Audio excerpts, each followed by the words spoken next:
Hello and welcome to History and Art Secrets, the YouTube channel specializing in video stories from the wonderful world of history, art, and entertainment. Are you ready for a new journey in search of knowledge? A wet nurse is a woman who breastfeeds a newborn who is not biologically her own, providing vital breast milk for survival and harmonious development.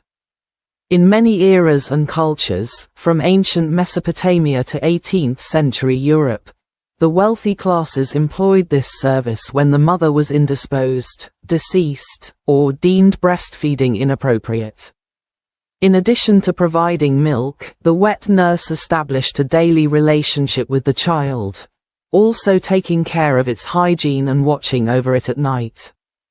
The most common reasons for employing a wet nurse were the mother's poor health, complications during childbirth, difficulty in producing milk, or the lack of social acceptance of breastfeeding in public.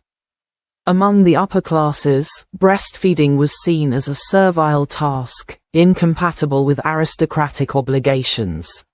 For this reason, wet nurses were delegated to women of lower status, often recruited from the countryside. As early as ancient Rome, physicians such as Celsus and Galen described the qualities of wet nurses' milk and recommended its use when breast milk was insufficient. Wet nurses were selected based on criteria such as age between 18 and 30, robust build, and virtuous lifestyle habits. Human milk was considered superior to animal milk. In the Middle Ages, the intermediary for choosing a wet nurse was often the Ursuline College, which managed service contracts and ensured hygiene and sanitation supervision. During the Renaissance, the figure of the wet nurse took on almost ceremonial connotations in Italian and French courts. Royal and noble families paid substantial salaries to ensure milk deemed pure, sometimes imported from distant rural regions. Between the 17th and 18th centuries, the profession of wet nurse became a fully fledged profession regulated by municipal laws. In major European cities, fees for the service were established, the health of wet nurses was inspected, and the composition of the milk was assessed. Despite this, infant mortality remained high due to infections and poor hygiene. During the 19th century, medical debate intensified.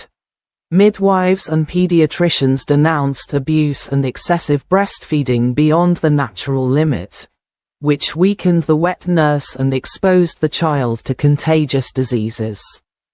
Thus, the first regulations emerged to limit the duration of nursing, introduce regular medical checkups, and promote family breastfeeding. The spread of artificial milk in the form of powdered milk between the 19th and 20th centuries led to the gradual decline of wet nurses. Pasteur's innovations in hygiene, the development of food chemistry, and the promotion of bottle feeding drastically reduced demand. At the same time, milk banks grew in the first decades of the 20th century, intended for premature infants or those born to mothers unable to breastfeed. Today, the use of wet nurses has completely disappeared in industrialized societies, replaced by hospital-based breastfeeding support programs. However, some exceptions remain in rural settings or in emergency situations, where cooperation between mothers allows for mutual breastfeeding. Human milk banks represent the institutional heir to the historical figure of the wet nurse, guaranteeing a safe alternative to direct breast milk through rigorous biomedical controls. The evolution of the wet nurse reflects social, medical, and economic transformations. Today, breastfeeding remains encouraged between mother and infant, while milk banks and forms of supportive breastfeeding keep alive an ancient practice of collective care. If you enjoyed this video story, please like it, share it on your social media, and subscribe to our channel. Thank you. Hello and welcome.